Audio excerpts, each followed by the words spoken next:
Hello students, chapter 5 principles of inheritance and variation में हमारा आज का टॉपिक है पेडिग्री एनालिसिस। पेडिग्री एनालिसिस में हम किसी भी ह्यूमन फैमिली में किसी जेनेटिक ट्रेट के इनहेरिटेंस की स्टडी बहुत सारी जनरेशन तक करते हैं और उस स्टडी को हम एक फैमिली ट्री डायग्राम के फॉर्म में रिप्रेजेंट करते हैं। तो पेडिग्री एनालिसिस क्या है? It is a study of inheritance of genetic traits in several generations of a human family in the form of a family tree diagram is called the pedigree analysis.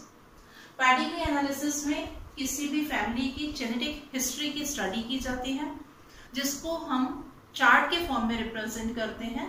Pedigree analysis में किसी भी trait को लेकर के family के बहुत सारे members को ऑब्जर्व किया जाता है और देखा जाता है कि उनमें वो कैरेक्टर जो है वो किस जनरेशन में अपीयर हुए हैं।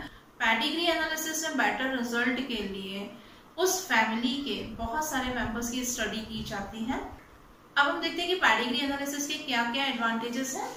फर्स्ट है हमारा tracing the first appearance of the characters in the family.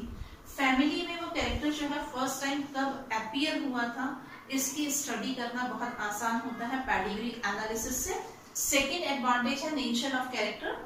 Pedigree analysis से पता लगाया जा सकता है कि जो जेनेटिक ट्रेट है या जो डिसीज है वो ऑटोसोमल लिंक्ड डोमिनेंट है, ऑटोसोमल लिंक्ड रिसेसिव है या सेक्स क्रोमोसोम लिंक्ड डोमिनेंट है या sex chromosome linked recessive disease है। तो इसको हम पता लगा सकते हैं किसकी हेल्प से? पेडिग्री एनालिसिस की हेल्प से। और थर्ड पॉइंट है हमारा genetic counselling regarding the occurrence of the disease.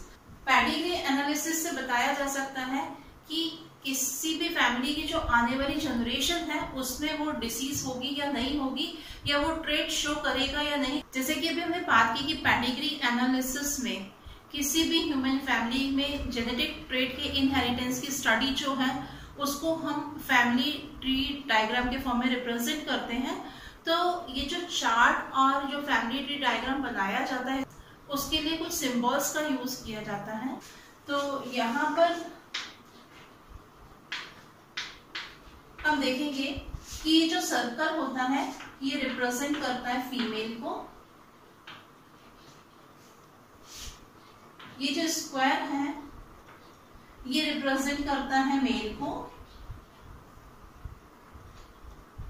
Diamond shape का स्ट्रक्चर रहता है, डायमंड शेप रिप्रेजेंट करता है सेक्स नॉट स्पेसिफाइड। अगर फीमेल अफेक्टेड है, नहीं जिस जेनेटिक ट्रेट की हम स्टडी कर रहे हैं वो जेनेटिक ट्रेट उस फैमिली की किसी फीमेल में है तो हम इसे इस तरह से सॉलिड सर्कल के फॉर्म में रिप्रेजेंट करते हैं, इसको फिल कर देते हैं।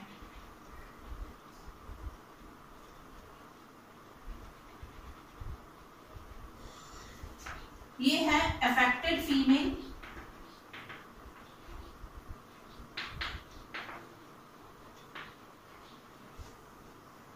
इसी तरह से अगर कोई मेल है वो डिसीज्ड है या जेनेटिक ट्रेट उसमें शो हो रहा है तो स्क्वायर को हम क्या करेंगे? सॉलिड स्क्वायर जो होगा वो रिप्रेजेंट करता है किसको? अफेक्टेड मेल को। इसके बाद में हम देखेंगे कि हमारे पास में सर्कल अगर हाफ फिल्ड है हमारा, या हम बोल सकते हैं कि जो स्क्वायर है हमारा वो हाफ फिल्ड है। हाफ फिल्ड स्क्वायर होगा या हाफ फिल्ड सर्कल होगा, ये रिप्रेजेंट करता है कैरियर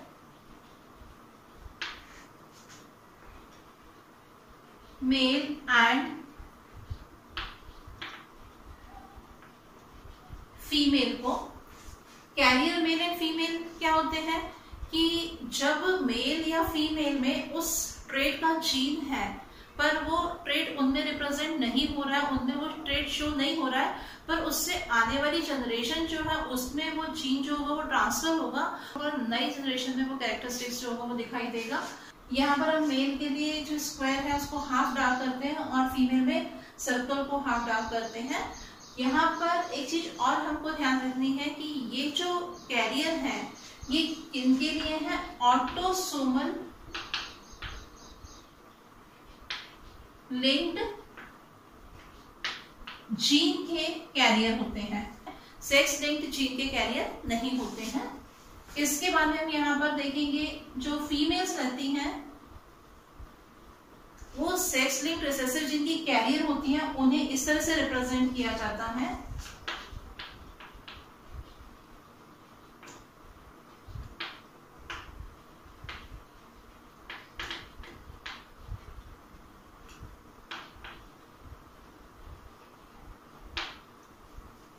और जब फीमेल और मेल के बीच में मैटिंग होगी, रिप्रोडक्शन होगा, तो इन दोनों को हम एक हॉरिजॉन्टल लाइन से जोड़ देते हैं।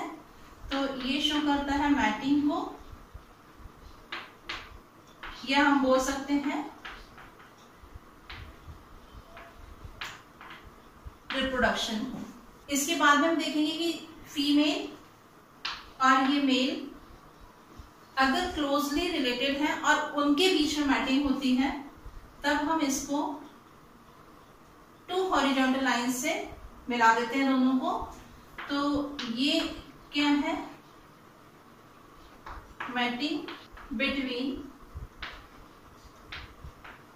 क्लोज्ड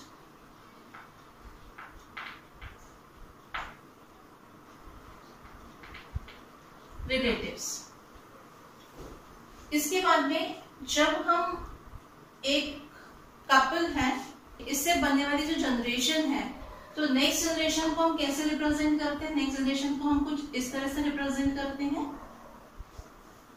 ये शो करता है किसको? नेक्स्ट जनरेशन को।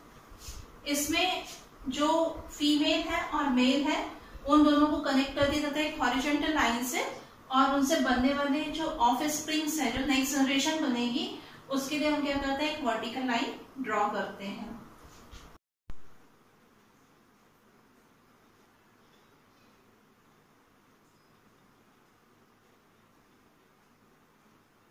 कुछ और सिंबल्स देखते हैं हम, जैसे यहां पर कोई कपल फीमेल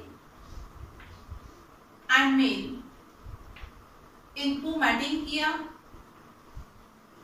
और इससे बनने वाली जनरेशन, यानी कि ये वर्टिकल लाइन से शो करेंगे, और इससे जो जनरेशन बनेगी उस जनरेशन को हम इस तरह से लिख सकते हैं।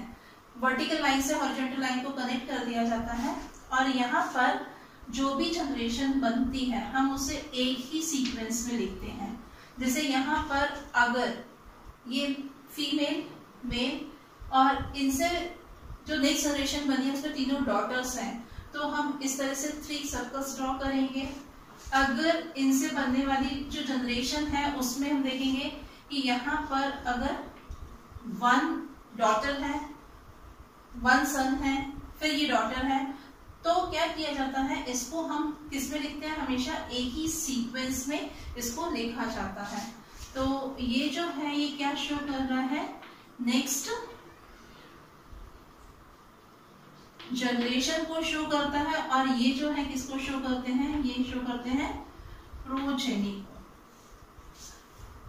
इसके बाद में यहाँ पर हम देखेंगे कि कभी कभी आपने देखा होगा कि कुछ कंडीशंस ऐसे होते हैं जिसमें कि ट्विंस प्रोड्यूस होते हैं। तो ट्विंस को कैसे रिप्रेजेंट किया जाता है, ये फीमेल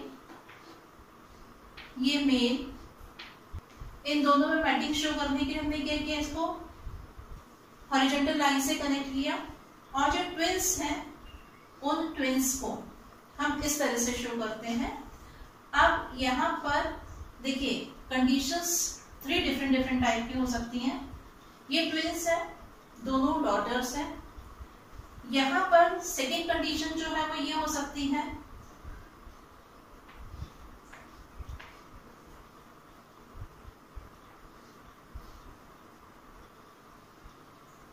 वन डॉटर और 1 सन, ट्विंस हो सकते हैं। और थर्ड कंडीशन में ये फीमेल और मेल, इनकी मैटिंग और इनसे प्रोड्यूस हो रहे हैं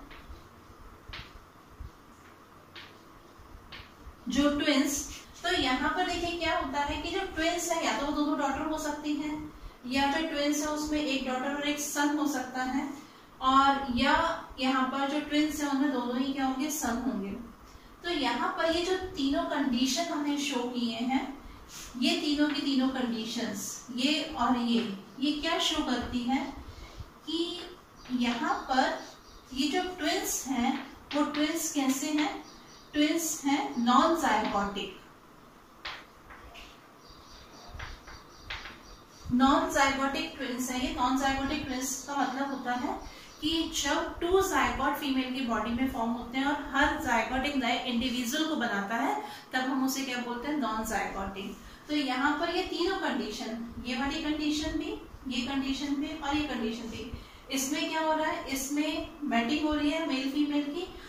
डॉटर हो सकती है ट्विंस, जो ट्विंस बन रहे हैं वो क्या है, यहाँ पर एक मेल और एक फीमेल चाइल्ड हो सकता है, और यहाँ पर जो ट्विंस है वो दोनों मेल चाइल्ड हो सकते हैं। तो इस तरह से ये जो ट्विंस बन रहे हैं, ये ट्विंस कैसे हैं, नॉन जाइगोटिक ट्विंस होते हैं।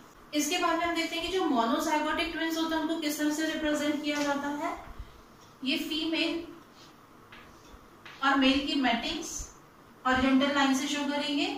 इसके बाद में यहाँ पर ये जो ट्विंस फॉर्म हो रहे हैं, दोनों ट्विंस, इनको हम एक लाइन से कनेक्ट कर देते हैं। यहाँ पर सेकेंड कंडीशन क्या हो सकती है, दोनों ट्विंस जो है वो कैसे होंगे, मेल हो सकते हैं। दोनों ट्विंस जो है मेल हो सकते हैं यहाँ पर, या दोनों ट्विंस जो है वो फीमेल, या बोल सकते हैं कि डॉटर हो सकती है। दोनों ट्विंस जो है वो मेल या सन हो सकते हैं। तो यहाँ पर ये जो ट्विंस हैं ये कौन से हैं, मोनोजाइगोटिक ट्विंस हैं।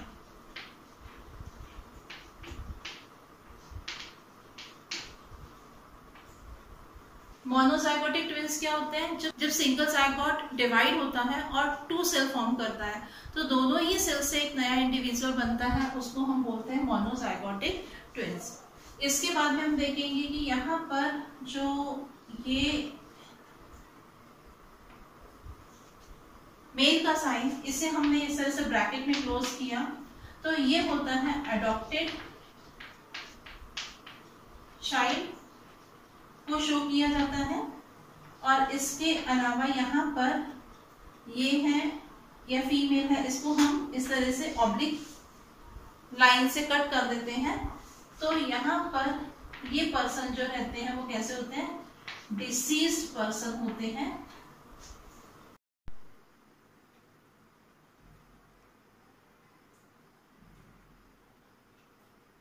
तो इस तरह से आज हमने जितने भी सिंबल्स पढ़े हैं, इन सभी सिंबल्स का यूज पेडिग्री एनालिसिस में पेडिग्री चार्ट बनाने में किया जाता है, या हम बोल सकते हैं कि फैमिली ट्री डायग्राम ड्रॉ करने में इसका यूज किया जाता है। नेक्स्ट क्लास में हम इसी चैप्टर को कंटिन्यू करेंगे। Thank you.